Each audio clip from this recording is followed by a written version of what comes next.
Call करनी होगी वो कॉल करेगा, हेड या टेल जो भी मांगेगा। उसके बाद जो अंपायर है वो अंपायर सिग्नल करता है, ठीक है, अंपायर सिग्नल करता है जहाँ फिर वो जो अपना है जो दोनों कैप्टन हैं उसमें जो टॉस जीतेगा वो हाथ उठाएगा ऊपर, ये मैंने टॉस जीता, ठीक है। और अगर उसने रनिंग लेनी होगी तो बाहर इशारा करेगा, एंट्री बॉक्स की तरफ ऐसे हाथ रहेगा उसका कि मैंने टॉस जीता हूँ और मैंने रनिंग मांगी है। अगर वो रनिंग मुँह से नहीं बोलेगा, अगर उसने चेजिंग लेनी है तो उसने टॉस जीता और ये ग्राउंड की तरफ इशारा करेगा मैंने चेजिंग लेनी है। जैसे टेबल इधर लगा तो मैं टेबल की तरफ ऐसे करूँगा, मैंने टॉस जीता और चेजिंग लेनी है, ठीक है। और अगर बाहर रनिंग के लिए तो ऐसे करेगा, बाहर रनिंग, टॉस जीता और रनिंग के लिए, ठीक है। यहाँ तक क्लियर हो गया। इसके बाद क्या है, जब दोनों टीमें अपनी वापस चल जाती है अपनी चेयर्स पे, जैसे आपको मैंने बताया ग्राउंड में एक वहाँ चेयर्स लगी होती हैं एल शेप में और एक यहाँ पे होती हैं, राइट। उसके बाद विसल मार के आपको क्या करना है, चेजिंग टीम को बुलाना, जो चेजिंग करने वाली होगी, फर्स्ट 9 बुलाने उनके, हम विसल मारते हैं उसके लिए, लंबी डबल या ट्रिपल मार सकते हो, ठीक है। ये हम ट्रिपल विसल मारते हैं, कुछ डबल भी मारते हैं बीच में, वो आ जाएंगे, ठीक है। उनको बिठाना है, चेक करना है, पूरा पोल वगैरह सब चेक करने हैं, लगे हैं सही तरीके से, कोई ग्राउंड में कोई ऐसी चीज़ पड़ी तो नहीं है, पत्थर कंकर कुछ भी, ठीक है। उसके बाद रेफरी चेक कर लेता है, घड़ी पहनने की इजाज़त दे देते हैं उनको, पहनने के लिए वो पहन सकते हैं, कड़ा नहीं पहन सकते और कोई चीज़ें अंगूठी वगैरह हाथ में या चेन वगैरह नहीं पहनी होनी चाहिए, क्योंकि गेम ऐसी है किसी को कड़ा लग जाएगा, बैठे बैठे हाथ भी बच गया ना तो लग सकती है, इंजरी के चांसेस रहते हैं, नाखून बड़े नहीं होने चाहिए, ठीक है। कॉन्टैक्ट गेम है ना, जैसे कबड्डी में होता है वैसे नाखून बड़े नहीं होने चाहिए और कोई एक्स्ट्रा एक्सेसरी नहीं होनी चाहिए, कान में बालियाँ वगैरह कुछ पहनी हुई कोई भी चीज़ हो। उनको बिठाना है, जब वो बैठेंगे तो रेफरी इंश्योर करेगा कि उनकी जो साइड है वो सी है, वो आप खुद ही देखता है, इसका फेस इधर है, इसका इधर है, इसका इधर है, लास्ट तक पूरा चेक करेगा, ठीक है। एक्टिव चेजर उधर भी खड़ा हो सकता है, उधर भी कहीं भी खड़ा हो सकता है, कहीं से भी स्टार्ट कर सकता है वो, ठीक है। और उसके बाद क्या करेगा, बाहर जाएगा, रेफरी बाहर जाएगा ग्राउंड के बाहर, टाइम कीपर आ जाएगा, अंपायर एक इधर आ जाएगा, एक अंपायर सामने आ जाएगा। अंपायर दोनों क्या करते हैं, डायगनली चलते हैं आपस में, जैसे मैम बात कर रहे थे ना कि हमको साथ साथ चलना पड़ता, तो अंपायर क्या करते हैं, डायगनली चलते हैं एक दूसरे के साथ डायगनल। मैं अगर इधर हूँ तो वो सामने वाला प्लेयर है, वो सामने वाला जो ऑफिशियल अंपायर होगा वो उधर होगा, ठीक है। तो वो उधर जाएगा तो मैं इधर जाऊँगा। डायगनली होने का मतलब यह है कि जिस चीज़ की जजमेंट मेरे को नहीं होगी, अगर हम दोनों एक ही लाइन में खड़े रहेंगे ना, एक लाइन पर दोनों खड़े हो जाएंगे, तो जो चीज़ मेरे को नहीं दिखेगी ना, हो सकता है उनको भी ना दिखे, वो चांसेस रहते हैं उसमें। अगर हम डायगनल होंगे, जो चीज़ मेरे से छूट जाएगी वो ज़रूर देख लेगा, ठीक है। कभी भी जब हम ऑफिशिएटिंग करते हैं, जब कोई भी डिसीजन देना है तो आप किसी का डिसीजन मत काटो, खास करके अंपायर जो है वो किसी का डिसीजन ना काटे, कोशिश यही करनी है। कई बार ऐसा होता है, फ्लक्चुएशन होती है, एक को दिखता है कुछ, एक को दिखता है कुछ, वो कट जाता है, फिर जब वो एक अंपायर का डिसीजन काट के दूसरा वाला देता है तो डिसीजन किसका माना जाएगा, फिर उन दोनों का डिसीजन काट के कौन देता है, रेफरी। जो डिसीजन रेफरी देगा वो फाइनल होगा, ठीक है। रेफरी विसल बहुत कम बजाता है, लेकिन विसल उसके मुंह में ही रहती है और हाथ में वॉच रहती है, बाकी ओवरऑल कंट्रोल करना उसने गेम का। उसके बाद देख लेते हैं, जैसे यहाँ स्टार्ट करेगा तो अंपायर जो रेफरी होगा वो रेफरी बाहर खड़ा रहेगा लाइन से बाहर, ये इसकी पोजीशन रहेगी यहाँ पे, ठीक है। यहाँ पे खड़े होकर उसने क्या करना है, पीछे ऑफिशियल जो टेबल है उन सबको रेडी करेगा, सबको कॉल करनी है, एक्टिव चेजर, रनर्स, अंपायर, फिर बोलेगा टेबल ऑफिशियल्स, फिर वो टाइम कीपर को बोलेगा मैच स्टार्ट करने के लिए, time keeper start the match. फिर टाइम कीपर के हाथ में वॉच होगी, वो एक लंबी विसल करेगा यहाँ से, जैसे ही विसल खत्म होगी तो उसके बाद ही पोस्ट को छोड़ सकता है प्लेयर, पहले ही नहीं। अब मैंने विसल स्टार्ट की, कुछ क्या करते हैं, जैसे विसल हमारी तो उसी टाइम में छोड़ देते हैं वो, लेकिन जब दूसरी विसल खत्म होगी उसके बाद उसको लाइन छोड़नी है, समझ आ रही है इस बात की। जैसे कंप्लीट हुई उसके बाद उसको पोल छोड़ना है उसी टाइम, जब टाइम होता है ना, कोच होते हैं जैसे हमारे यहाँ, हम टीचर्स जाते हैं टीम लेके, तो क्या होता है वहाँ पे उनको पता नहीं होता, वो बाद में बोलते हैं सर 5 सेकंड ऊपर हो गए, 10 सेकंड ऊपर हो गए। वो बेसिकली होता क्या है, उनको टाइम लगाना नहीं आता, क्योंकि जैसे वो विसल बजाते हैं ना तो उनको पता नहीं होता, वो जैसे विसल स्टार्ट करता है वैसे टाइम लगा देता है, लेकिन जो टाइम कीपर होता है वो कब करेगा स्टार्ट टाइम, जब विसल खत्म होगी, जैसे विसल खत्म हुई ना उसके बाद वो विसल खत्म करते ही टाइम को स्टार्ट करेगा। तो उसमें थोड़ा सा फ्लक्चुएशन आ जाता है, क्योंकि लास्ट में जब मैच कभी कहीं टाइट हो जाता ना, तो उसमें प्रॉब्लम हो जाती है कि वो बोलते हैं सर 5 सेकंड ऊपर हो गया, हमारा लास्ट सेकंड में प्लेयर लड़का आउट हो गया तो आपने हमारी टीम को हरा दिया। वो टाइम की फ्लक्चुएशन इसलिए आती है, अगर कोच को भी इस बारे का पता होगा, या फिर जो भी आगे जो टीम लेके आया वहाँ मैनेजर जो भी है, अगर वो टाइम लगा रहा है तो उसको टाइम कीपर से पूछ लेना है कि कैसे लगाना है और कब वो टाइम लगाते हैं। वो टाइम तभी लगाते हैं जब हम उसको स्टॉप वॉच को स्टार्ट करते हैं। उसके बाद हम इससे आगे बढ़ते हैं, आगे आते हैं जब प्लेयर सारे बैठ गए, ठीक है, 3 प्लेयर बता दिए, सबको बता के टाइम कीपर से मैच स्टार्ट करवा दिए। जैसे मैच स्टार्ट हो जाएगा टाइम कीपर चल जाएगा, अपने चेयर पे बैठ जाएगा, फिर वो टाइम देखता रहेगा। जैसे 1 मिनट होगा तो वो बताएगा उनको 1 मिनट ओवर, जोर से बोलेगा इस साइड भी दिखाएगा इस टीम को, दूसरी टीम उसके हाथ में बोर्ड होता है, उस पर लिखा होता है, ठीक है। और कुछ लोग बीच में इसमें ये भी बोलते हैं लास्ट मिनट लेफ्ट, ठीक है, 1 मिनट लेफ्ट, लेफ्ट नहीं बोलना आपको, लास्ट सिर्फ ये बताना है 8 मिनट्स ओवर, अंडरस्टूड बात हो जाती है कि लास्ट मिनट रह गया, ठीक है। लेफ्ट वाला जो टर्मिनोलॉजी है वो थोड़ी सी गलत है इसमें, ठीक है। तो हम सिर्फ टाइम बताते हैं, लेफ्ट नहीं बताते कितना रह गया, ठीक। इससे आगे बढ़ते हैं। जब ऑफिशियल मैच स्टार्ट कराते हैं तब अंपायर का मेन काम क्या है, हमने रेफरी का आपको बता दिया, रेफरी उनका डिसीजन काटेगा, रेफरी जो अंपायर हैं वो डायगनली चलेंगे दोनों के साथ, ठीक है। और जो उसके विसल है मैक्सिमम, मैं आपको उसके सिग्नल बता देता हूँ क्या क्या है। स्टार्ट करने का सिग्नल आपको मैंने बता दिया, ठीक है। कोई भी फाउल होता है, मैक्सिमम जो हमारे फाउल होते हैं वो सेंटर लाइन, अर्ली और टच एंड से खो, जिसको बोलते हैं हम विदाउट टच करके खो, दूर से बोल देते हैं। और कुछ बच्चे ऐसे होते हैं जो खो नहीं बोलते हैं, टच करते हैं और उसको उठा के भगा देते हैं। खो बहुत जहाँ सुनाई नहीं दे रही हो हमको, खो बड़ा स्लो बोल रहा हो, हमें सुनाई नहीं दे रही हो, उससे भी ये जो डिसएडवांटेज होती है जो रनर होता है, ठीक है। फाउल की एक ही विसल बजेगी, साइन अलग अलग होंगे, विसल एक ही है। ट्रिपल विसल भी बजती है, डबल भी बजती है। डबल बजाते हैं जो बिगनर्स हैं वो नए, वो डबल बजाएंगे, ये बजाएंगे जो बिगनर्स हैं। लेकिन जो अच्छे ऑफिशियल हैं, फास्ट मैच करवाते हैं, तो उनकी ट्रिपल विसल ही चलती है, वो दोनों विसल साथ में बजानी है। जब मैं अगर फाउल दे रहा हूँ तो सामने वाला जो अंपायर है उसको भी फाउल बजाना है, क्योंकि एक बंदे की विसल, कभी क्राउड इतना होता है मैच में तो विसल एक बंदे की सुनाई नहीं देती, तो दोनों आपस में एक दूसरे के साथ रिलेट करेंगे, ठीक है। एक दूसरे के साथ अगर मैंने वो फाउल की विसल बजाई, और जब आप आउट देते हो, आप सामने वाले अंपायर को जरूर देख लो, पहले उनसे बात कर लो। जब आउट होगा, ऐसा नहीं होना चाहिए कि मैंने विसल मार दी आउट की और उसने 2 घंटे बाद मारी, या 2 मिनट बाद मारी, या 2 सेकंड बाद मारी।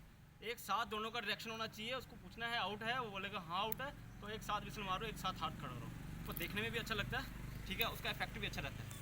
क्योंकि अगर कोई लेट करेगा विसल, जहाँ एक फाउल दे रहा है या एक आउट दे रहा है ना, उससे कंट्रोवर्सी बनती है, फिर वो टूर्नामेंट या मैच अच्छे से कंडक्ट नहीं हो पाता, ठीक है। ये उनकी सारी होगी। मैं अभी आपको स्टार्ट करके बताता हूँ सारे सिग्नल क्या है। जब प्लेयर स्टार्ट कराया मैच तो हमने लंबी और शॉर्ट विसल, ये हमारा मैच स्टार्ट हो गया, ठीक है। उसके बाद फाउल की विसल सेम बजेगी, मैं बताया, ट्रिपल बजेगी, और सिग्नल कोई भी होगा, सेंटर लाइन का सिग्नल हम देंगे, सिग्नल देते हैं, उसके बाद हम उसको डायरेक्शन बताते हैं जी। सर जब स्टार्ट हुआ मैच तो उसके बाद जो चेजर है उसको खो देनी है पहले या सीधे अटैक करना? सीधा अटैक भी कर सकते हो, खो भी डाल सकते हो, आपकी इच्छा है वो। जब स्टार्ट किया आपने, अब वो मैं यहाँ बाहर खड़ा हूँ तो वो मुझको डायरेक्ट अटैक मार सकता है, और मेरे को बचना अंदर जाना है यहाँ से, ठीक है। सबसे पहले सेंटर लाइन का फाउल बताता हूँ। सेंटर लाइन का फाउल है ये, उसको पहले सेंटर लाइन बताना है, फिर उसको डायरेक्शन भी बतानी है। बच्चों को डायरेक्शन का पता नहीं होता कि फाउल बजा रहे हैं तो वो इसी साइड चलते रहेंगे, उनको डायरेक्शन बतानी है, आपने खो किस साइड डालनी है, जैसे वो फाउल क्लियर करेगा, ठीक है। उसके बाद इसके बाद आ जाते हैं हम सेंटर लाइन के बाद आते हैं जो टच एंड से खो, जो बोलते हैं ना दूर से खो डाल देते हैं बच्चे, उसके लिए जो फाउल है उसका जो सिग्नल है वो ये है,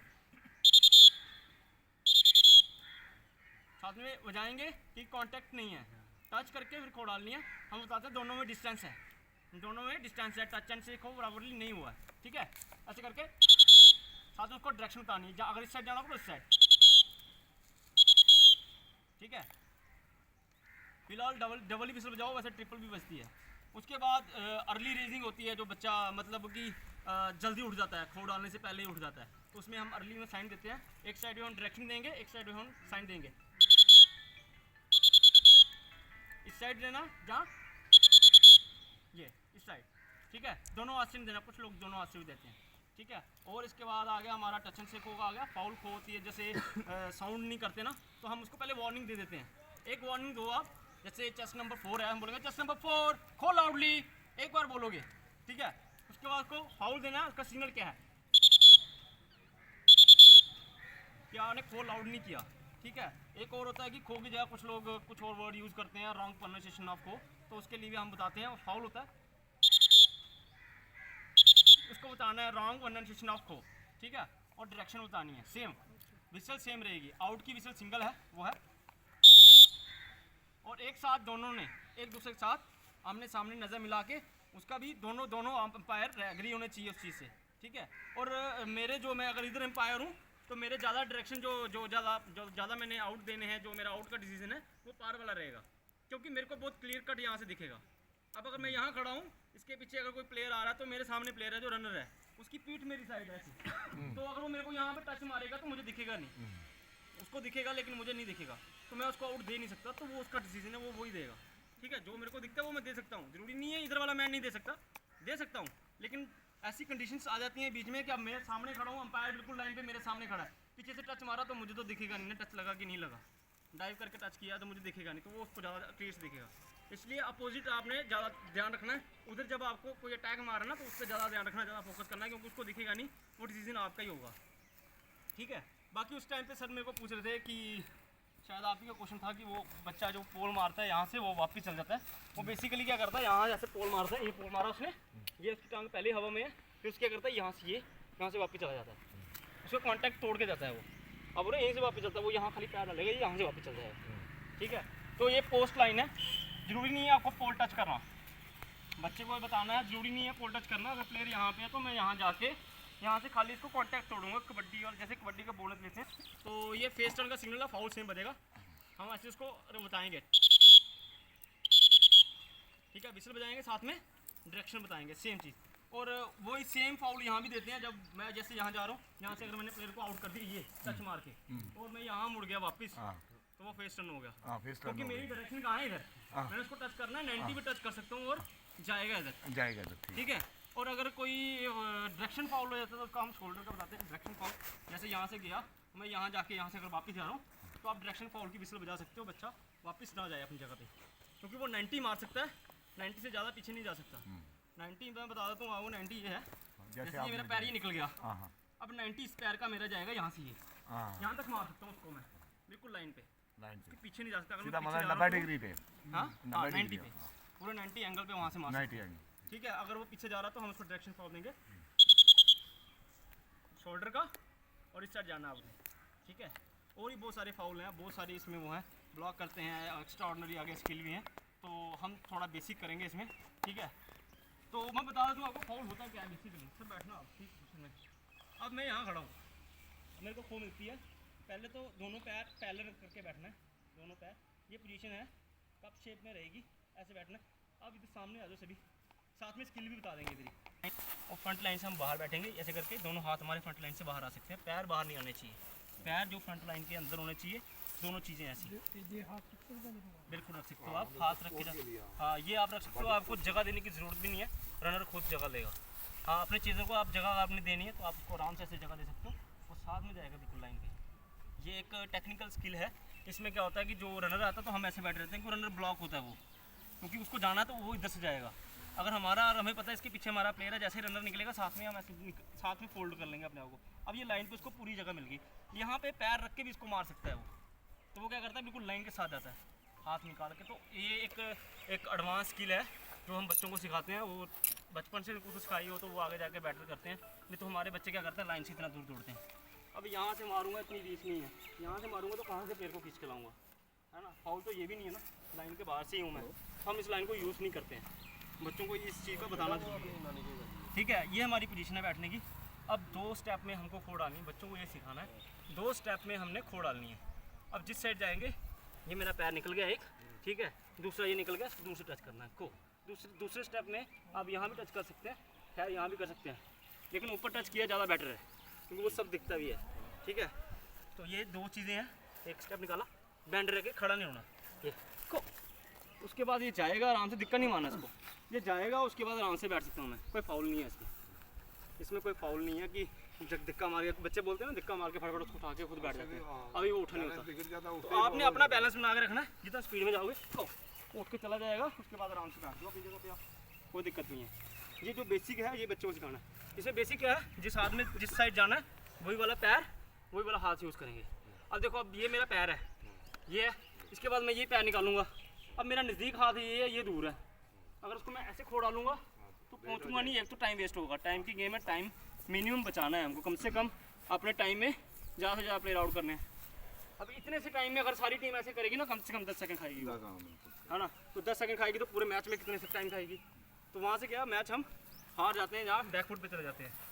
फिर से एक बार फिर से बता देता हूँ, ये देखो, एक पैर निकाला, दूसरे पे ये निकालूंगा तो बॉडी टिल करनी पड़ेगी पूरी, तभी हाथ नहीं पहुँच रहा, ये बड़ा आसानी से पहुँचेगा। इसको हम साइन देंगे विदाउट टच खो हम बोल रहे हैं, तो अगर हम इसको खो बोलेंगे तो पहले टच होना चाहिए, अब टच किया साथ में खो बोल दिया तो वो मेरी खो अच्छी होगी, प्रॉपर होगी, ठीक है।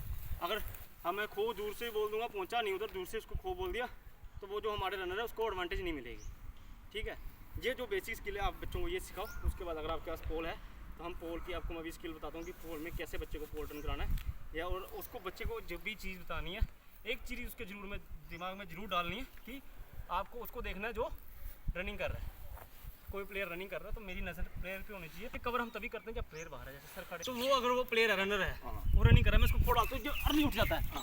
अब इसको खो पता कहाँ डालनी इधर, अब इसको खो डालनी इधर, क्योंकि वो प्लेयर उधर है ना, तो अब अर्ली की इसने मारने के लिए तो उसको वापस खोल कर डालनी पड़ेगी। अगर इधर नहीं भी डाल रहा है इसको फिर वापस को मारे, फाउल इसका होगा ना फिर, या उसका होगा। सर देखो कोई भी कर सकता है, मैं वो बता रहा हूँ, मैंने मारा, मेरा यहाँ से फाउल हो गया, ठीक है। अब मैं यहाँ से वहाँ जाऊँगा ना, वो ज़्यादा दूर है मेरे को, तो मैं इसी को डाल दूँ ना, तो ये माइनस कर लेना यहाँ से ऐसे करके, खो ये माइनस करेगा तो ये वापस जाएगा उसके पास। बेसिकली हमको उसको एडवांटेज देनी है। अब इतना टाइम अगर वो प्लेयर इधर ही खड़ा है, अब इसको पता है अब मैं इधर प्लेयर खड़ा हूँ, अब इसने मेरे पे फाउल कर दिया, तो मुझे पता है ये इधर खो डालेगा खो, तो मैं इधर से निकल जाऊँगा ना, मैं उधर रुका नहीं रहूँगा। अगर मैं उधर रुका रहूँगा वो तो फिर मैंने खुद ही मरना है ना। और कोई चीज़ जैसे ये प्लेयर है ना, सर आप इधर आइए, अब ये प्लेयर इधर है ना, अगर यहाँ खड़ा है तो मैंने सेंटर लाइन मारा, टच हुआ तो मेरे को फाउल देना है मेरा सेंटर लाइन का। अदरवाइज अगर टच नहीं होता मैं सेंटर लाइन ही मारता हूँ, टच नहीं होता ऐसे हाथ मारा मैंने, टच नहीं होता फाउल नहीं देना, उसको जाने देना, ठीक है। अगर टच बच गया, लेकिन इधर क्या है, यहाँ पे अगर प्लेयर उठते ही सेंटर लाइन करता तो जरूर दो, ये सेंटर लाइन हो गया ना, तो यहाँ फाउल दे दो, क्योंकि क्या करते हैं हम यहाँ फाउल नहीं देते, वो यहाँ अगर प्लेयर पोल मार देता है फिर आउट देना पड़ जाता है हमको, ठीक है। तो फिर बाद में लड़ाई बन जाती है। इसलिए क्या है, पोल दोनों पोल पे, इस पोल पे उस पोल पे, अगर प्लेयर सेंटर लाइन करता है तो सेंटर लाइन भी देनी है, यहाँ जो भी फाउल है सेंटर लाइन का वो देना ही देना है, बीच में आप नहीं दो कोई दिक्कत नहीं है। अब तो जो प्लेयर है वो दौड़ते ही सेंटर लाइन में है, तो वो सेंटर लाइन में मारते हैं और देखते हैं, कोशिश करते हैं सेंटर लाइन से प्लेयर को मार लें। लेकिन अगर प्लेयर टच बचता है, सेंटर लाइन है तो आपको फाउल देना है, अगर नहीं है, टच नहीं बजा तो फाउल मत दो, जाने दो। अगर टच करेगा तभी फॉल देना है। हाँ, टच करेगा सेंटर लाइन में, अगर बाहर से टच कर रहा है फिर आउट देना है। जैसे लाइन से बाहर है वो, अगर टच कर दिया उसने तो आउट देना है। हालांकि ये कॉन्टेक्ट यहाँ छूटना नहीं चाहिए, अगर प्रॉपर को डालनी है तो यहाँ पे पैर को दबा के रखना है। अगर ये टूट जाता है तो हम उसका फाउल देते हैं, फाउल की विसल सेम है, उसके कॉन्टैक्ट का ये फाउल है,